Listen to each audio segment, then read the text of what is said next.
Our kids weren't born as a blank slate. God created each one of them with gifts and learning styles and personality and bent. And if we fold them the way they're bent, it's a great way to breathe life into your homeschool and also minimize conflict. Hey everyone, welcome back to Schoolhouse Rocked Podcast. I am your host for this week, Kristi Clover, and I have the wonderful pleasure of having my friend Zan Tyler on the show again this week, and we're going to be covering some new topics this week, and I can't wait to dig into that. But first, I want to introduce you to the sponsor of this week's podcast, Apologia. If you're looking for a trusted homeschool resource to support your child's education with strong biblical worldview, you'll find it through Apologia. For decades, they've been a go-to source for Christian homeschooling curriculum designed to educate, inspire, and build lifelong love of learning. They know that homeschooling isn't a one-size-fits-all, which is why they offer a growing catalog of resources for your family's needs. Dive into online self-paced courses, join live classes led by incredible instructors, or stream engaging video lessons anytime, anywhere. They even offer audiobooks, perfect for learning on the go. Apologia will partner with you in your family's educational journey. Explore the full lineup of their resources today at apologia.com and discover how they can help your family thrive. Today, I have Zan Tyler back on the show with me. So Zan, hello. How are you doing? Oh, Kristi, I'm doing great. I'm just so excited to be here with you on this podcast. How cool is that? I know, it's so fun. When they asked if I'd do this, I was like, yes, please. And I'm excited because I have been learning from you for so many years. First is just like your little groupie. And then I remember so clearly meeting you at it was a Christian bloggers conference. And I remember you and Joe were there. And I remember meeting you and just thinking, like, I went back to my room and I was like, oh my gosh, I talked to Zan Tyler. I was so excited. And then you remembered me the next day and I was like, oh, Zan Tyler knew my name. And I was just so excited. So it's so fun to get to do this with you now. But I have been learning so much through all the years. So thank you, number one. Well, thank you, Kristi. So we could go on forever, but I've learned so much from you, and which is really the great joy of friendships and the great joy of homeschooling moms, because you just, if you can learn from each other, it just makes your life easier. Yeah. And I think that's one of the important things too, is that you have strengths I do not possess. And then I have strengths that you say you don't possess. I'm not going to put on you what you do and don't like possess. Your packing list. Yes, thank you so much. It's a list you sent me that changed my life. I've only been traveling for 30 years, and Kristi sent me her packing list. Maybe she'll put it up on her website for you too. I do have it available online within my membership. But yes, it was so cute because you were talking. You're like, I don't know why I'm so stressed about packing. And in my head, I'm like, she travels all the time. I'm just going to send you my list. You can just look at it, ignore it. And I'm telling you, now we know each other on a deeper level, because you're like, what is this? And I'm like, well. So all of the things you can't forget when you're packing. Yes, I know. So I love it. I love it. Well, today we are going to be diving into how to identify and kind of cultivate the strengths in our kids. And this is, I remember getting, I think it was at that conference when you handed me your book about, the 7 tools of how to cultivate your child's potential. Right. There, see, you're saving it, but I'm not saying it well. Right. I have it sitting like right over there. It's cumbersome. It's too cumbersome for a title, but there it is. There it is in all of its glorious work. But no, I love it because I think it's almost a lost art. It's a forgotten art of kind of creating a vision for not just your homeschool, but for your children as well. Because I like to say that we need to become students of our children. First to learn their economy, to kind of see what motivates them, because it's different for each child. But also just to really kind of tune into what makes them tick. So I know you have so many great stories on this topic. And I also know that one of the big ones for you is this epiphany and this conversation that you had with someone just about working with your child's been. Can you share that story? Yes. Well, it's interesting. One of the things we did in the mid 90s was to start a co-op, and it was Yes. associated with the Masters Academy of Fine Arts. And so, as part of this co-op, I taught a course on public speaking. And one of the years I had this class with like 10 to 15 boys. Well, about 15 boys, ages 10 to 15. And both of my boys had gone to college, and I loved this class. So somebody had given me all these out of date National Geographic maps, and they were huge. They were like 4 feet by 6 feet. And I decided to use them as a speaking prompt. Tell me about the people group, tell me what you've learned. Yes. You've got 3 minutes. So at the end of the class, I had like 35 or 40 maps to fold up. I have no spatial relationship skills. And I'm folding up these maps. They're coming out like 2 inches thick. Finally, this little 13-year-old Shane looks at me and says, Miss Tyler, give me those maps. I can fold them up. So in about 2 minutes, he folds them all up. They're thin and sleek. I said, Shane, honey, how did you do that? And he rolled his eyes so sweetly. And he said, Miss Tyler, you got to fold them the way they're bent. And I think that is so key to understand that our kids weren't born as a blank slate.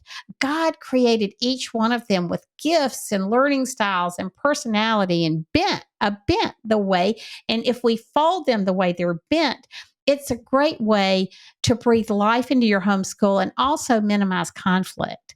Because if you're insisting that this child be something that God didn't create him to be or do well, if you want a mathematician and this kid's great at oratory or, public Yes. relation skills or whatever, it's going to be an uphill battle.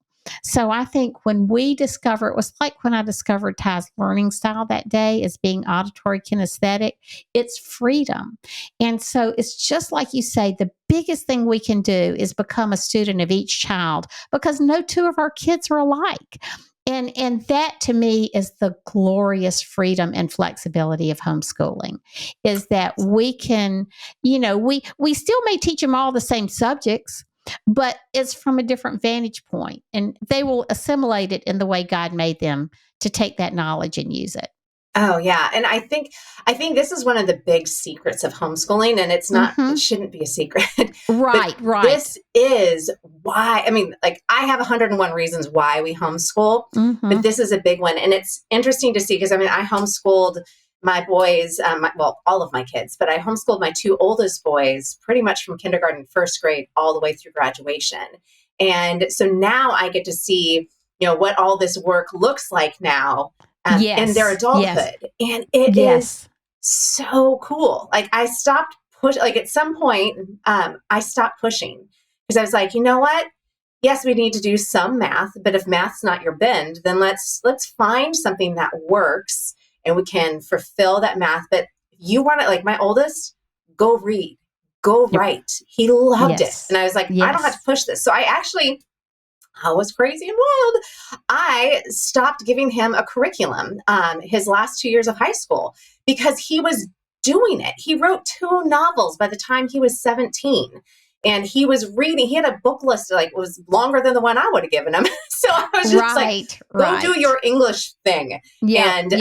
And now he's using it as an adult. And so it's beautiful when you kind of let go and you see where they're going. But how can we help the parent that's struggling to kind of see what those strengths are and see, how they can be cultivating that? I would just start watching your child when they're the happiest. And do they like to talk to you all the time? They're probably an auditory learner. My middle son would say, if you give me those books and leave me alone, I can learn something. He was so cute. Visual learner, and that's all he needed was a little bit of quiet. But he's also a people person, so he likes the interaction. So I think we just watch our children. Ty was both of the boys were very active in sports, and they were coordinated. Joe was a college athlete. They loved sports. They did, I think, every sports just known to man. But it was part of kind of what we did as a family. We had friends around it, ministry around it. And, and then we were very involved politically just because of my situation. And so, so they both grew up they lived at the State House with me. It was like a home away from home. And, lo and behold, and John really, they both really enjoyed it. I don't know how to explain that. But so they've used that training in different ways.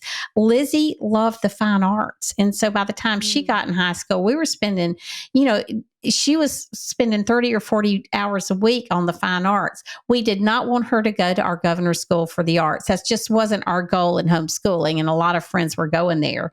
And I feel sure she would have been accepted. We never applied. So, I can say that almost for certain. But she took dance and taught dance. She was in the Greater Columbia Children's Choir. She was very involved in community theater with lead roles. And so much of her education really revolved around that. I mean, that was a lot of hours a week. And she did an internship with a radio station when she was in high school.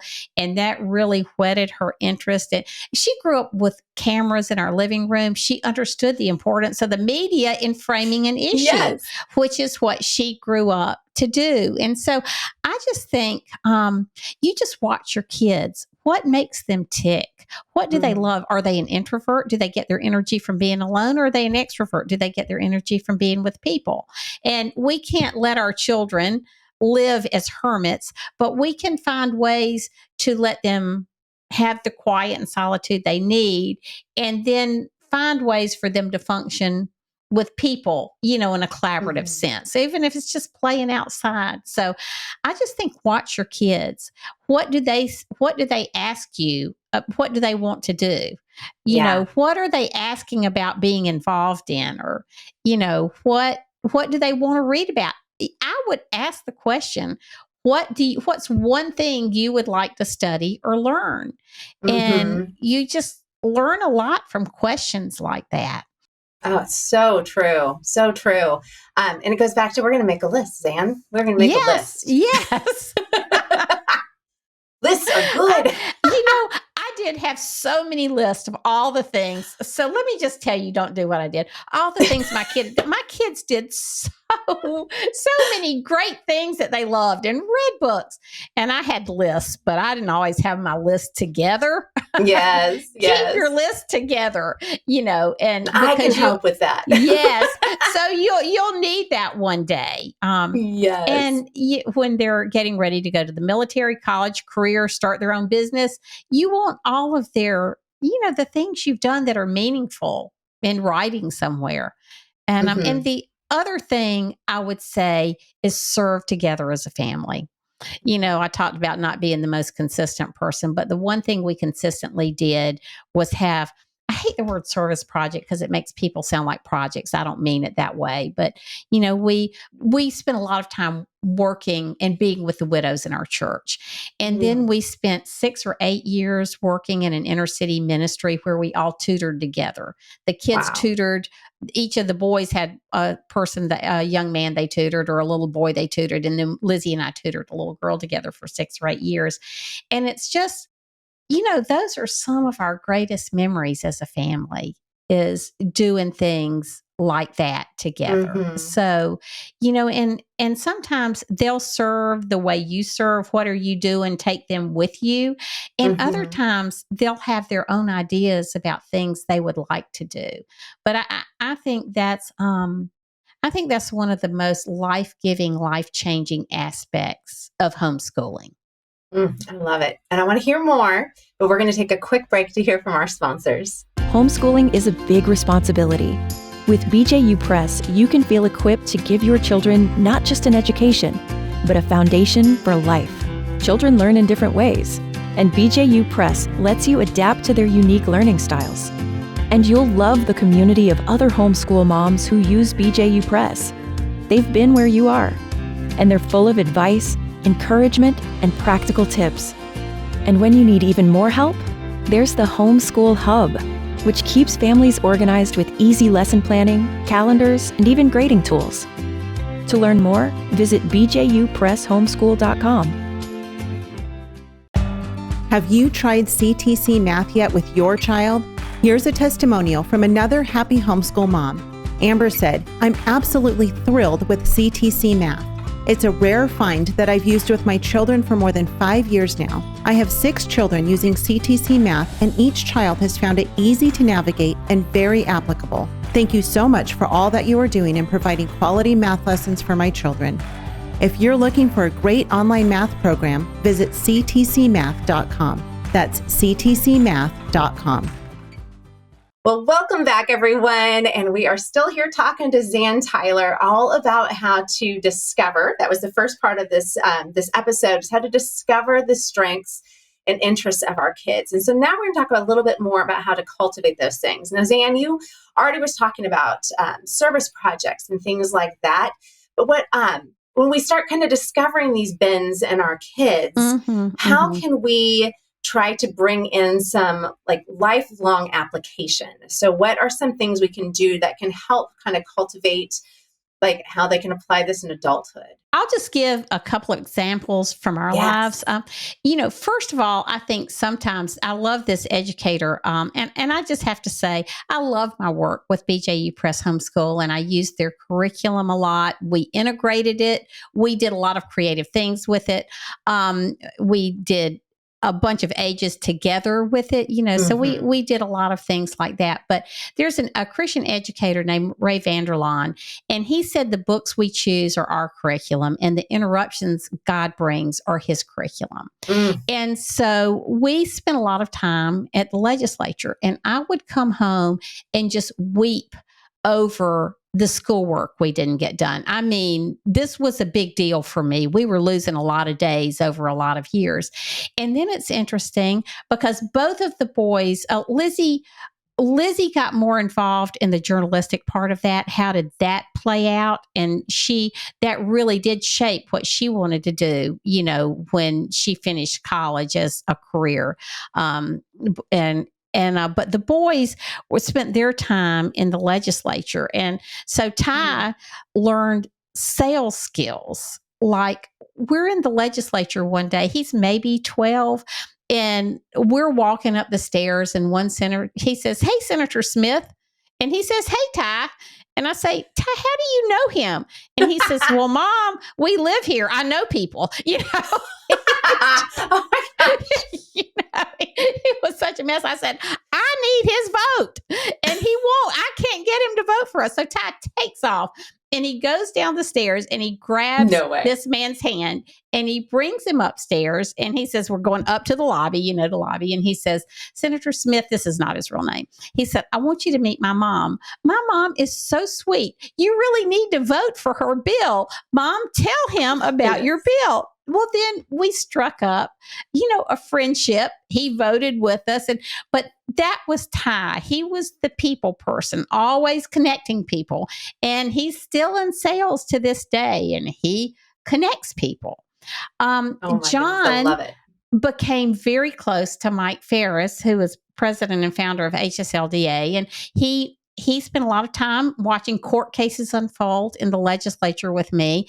And he started, and both of the boys worked as aides or whatever they called them in the South Carolina State House, and participated in the Senate Page program just for 6 weeks. This was, some people go for a year. They just each went for 6 weeks.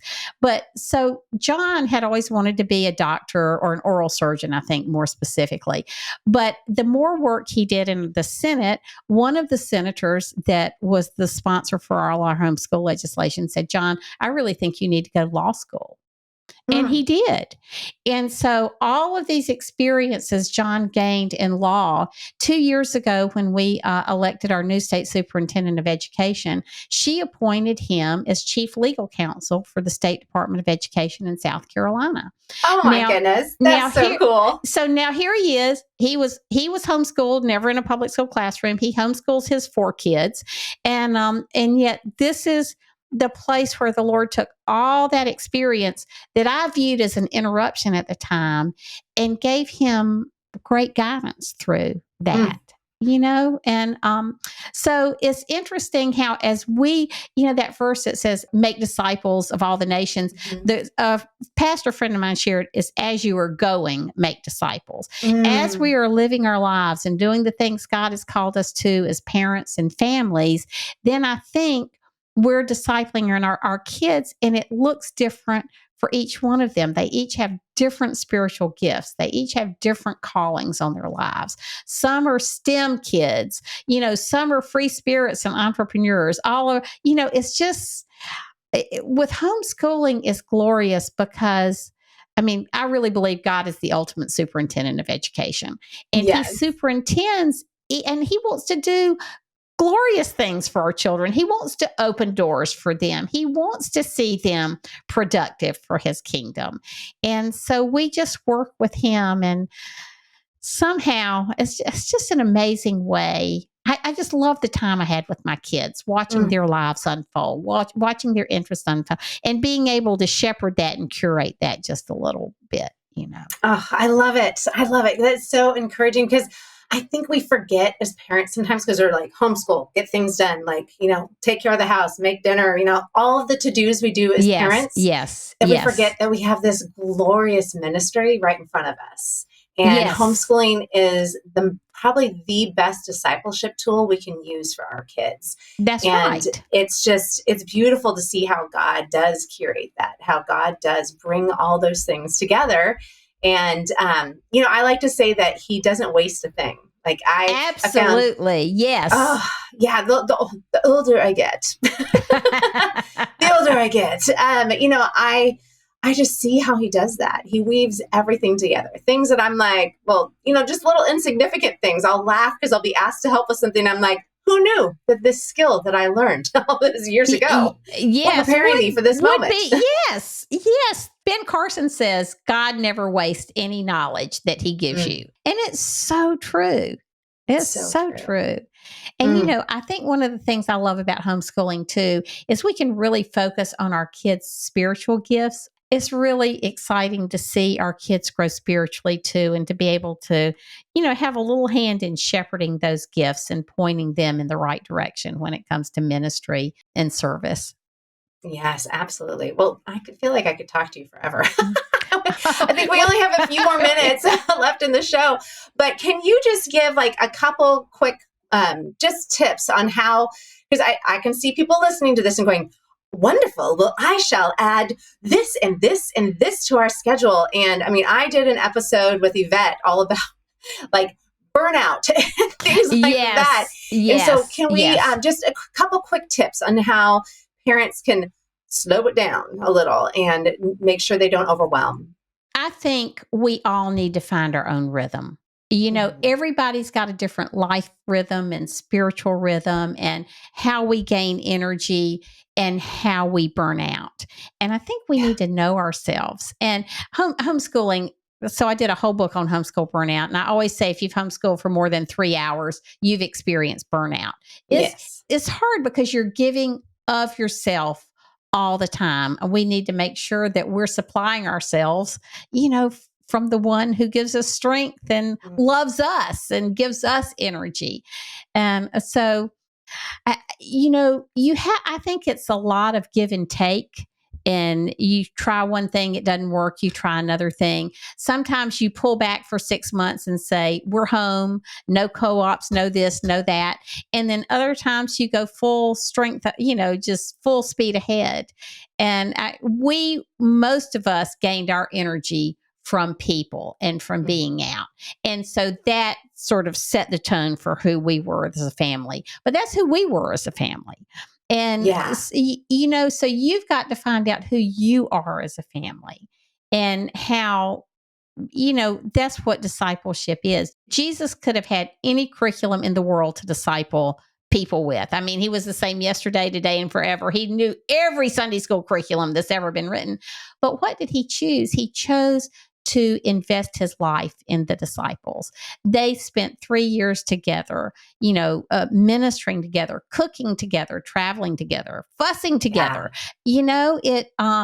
And I think he invested his life in theirs. And so I think as we truly invest our lives in our children, we'll know when to go forward, when to take a step back. That's the glory of homeschooling. We're a speedboat. We're not a yacht. You need to make a 180-degree turn. You can do it. You need to change books. You can do it. You need to change your pace. You can do it. Don't be afraid. I mean, that's the greatest advantage of homeschooling to me. Oh, yeah. Is that flexibility we have in determining our schedules and our lifestyles. I love it. Well, thank you, Zan, so much for coming on the show. And in case people missed it from the first episode that we did together a week ago, can you share about where people can find you and what resources you have? You can find me at zantyler.com, my website, and my podcast is Zan Tyler, Thriving in Your Homeschool. On the website, you can find a free download when homeschooling gets hard, and that is free for you. We're working on a couple of other things now that unfortunately aren't available at this point, but keep checking back with us, and also on social media. Perfect. Oh, well, thank you, Zan, for coming on. Well, thank you so much, Kristi. And thank you to Schoolhouse Rocked and Yvette and Garrett and all they've done for so many of us. So wonderful. And speaking of Schoolhouse Rocked resources, if you guys want to head over to schoolhouserocked.com, you can stream the movie, you can listen to former episodes and find different tools and resources there on the website. But make sure that if you are listening to this podcast episode, that you subscribe on whatever device that you are, whatever platform that you're listening to on. If you are watching us, and all my hand movements, but if you're watching us on YouTube, then make sure that you subscribe there as well. And as you probably guess, I am not the normal host here, and I'm not the only host of Schoolhouse Rock, but my name is Kristi Clover, and you can find my resources over at kristiclover.com. In fact, I have a special coupon code just for our Schoolhouse Rocked families, and that is ROCKED20. So if you go to kristiclover.com/sanity, you can get a free download of my Sanity Savers for Moms book, but you can also from my website find all of the different online courses, which is really my passion, is to create resources for families just like you to make your school life, your home life a little bit simpler and more sane. And so if you use ROCKED20, that will get you 20% off of any of my courses. So hopefully you will find that helpful. Well, that's it from me today. Thank you so much for listening in. Make sure you stay tuned for a little sneak peek at what's coming up next on Schoolhouse Rocked Podcast, and have a wonderful rest of your week. Bye, everybody. You're listening to the Biblical Family Network. Hey, I'm Miki. And I'm Will. And we're the co-hosts of the Culture Proof Podcast. We want to invite you to join us every week as we discuss what's happening in the world and then filter those happenings through a decidedly biblical lens. There are many questions, especially when we see what's happening in our culture today, but the answers are found within the Word of God. So that's where we want to look. Amen. When we resist those cultural trends that rival the truth, we remain culture proof. Way too much discretion and authority is given to CPS, and they end up, getting involved in people's lives that they really shouldn't. Across the country, studies show that 37% of children will be part of a CPS investigation by the time they turn 18. You think, well, I live in Texas, or you live in Oklahoma, or other folks live in these red states, conservative states, and like, well, I don't have to worry about that here. Or people are like, oh, well, Trump is now the president, so we don't have to worry about that. And what's interesting is that the states that are actually the most aggressive on CPS issues are oftentimes the most conservative states.